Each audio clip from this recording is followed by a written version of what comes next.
पंतप्रधान मोदी आज पुण्याच्या दौऱ्यावरती आहेत। पंतप्रधान मोदींच्या हस्ते आज शिवाजीनगर स्वारगेट भुयारी मेट्रोचं उद्घाटन होत आहे। मेट्रोने शिवाजीनगर ते स्वारगेट असा प्रवास पंतप्रधान करतील।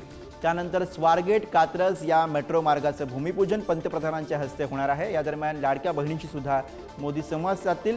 सभेसाठी स्वारगेटच्या गणेश कला मैदानामध्ये पर्यायी व्यवस्था करण्यात आलेली आहे। आणि याच विषयी आपण अधिक बोलूया। प्रतिनिधी बालाजी पोद्दार सध्या आपल्या सोबत आहेत। बालाजी, पंतप्रधान नरेंद्र मोदी यांचा पुणे दौरा कसं नियोजन आहे, एकूणच कसे कार्यक्रम पंतप्रधानांचे आज दिसतात? नक्कीच पंतप्रधान नरेंद्र मोदी यांचा आज पुणे दौरा आहे। भुयारी मेट्रोचं जे उद्घाटन आहे शिवाजीनगर ते स्वारगेट या उद्घाटन जे आहे ते पंतप्रधान करणार आहेत। सिव्हिल कोर्टच्या मेट्रो स्टेशनवरून पंतप्रधान मेट्रोने प्रवास करून या सगळ्या स्वारगेटपर्यंत येतील। तिथून त्यांच्या SP ग्राउंडवरती 5:30 वाजता एक सभा आहे। त्या सभेमध्ये या सगळ्या प्रकल्पाचं जे आहे ते उद्घाटन होणार आहे।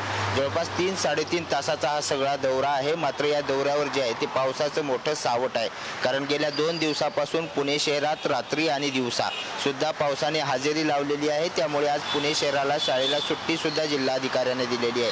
त्यामुळे या पावसाचं सावट लक्षात घेता पर्यायी व्यवस्था म्हणून गणेश कला क्रीडा मंच येथे पर्यायी व्यवस्था करण्यात आलेली आहे। आणि अशा व्यवस्था ज्या आहेत त्या प्रत्येक दौऱ्यामध्ये केलेल्या असतात असं जिल्हाधिकाऱ्याने सांगितलेलं आहे। मात्र हा जो कार्यक्रम आहे तो SP ग्राउंडवरच होणार असल्याची सुद्धा माहिती अधिकारी आता देत आहेत। मात्र पर्यायी व्यवस्था म्हणून गणेश कला क्रीडा मंचला सुद्धा तशी व्यवस्था करण्याचे आदेश देण्यात आलेले आहेत। आणि पंतप्रधान नरेंद्र मोदी आज विधानसभेचं काही बिगुल वाजवणार का, हे कारण येणाऱ्या महाराष्ट्र विधानसभेच्या निवडणुकीची तयारी सुद्धा या सभेतून भाजपा करत असल्याचं बोललं जाते। आणि त्यामुळे या पावसाचं सावट सभेवर असू नये अशी सगळी जी योजना आहे ती करण्यात येते।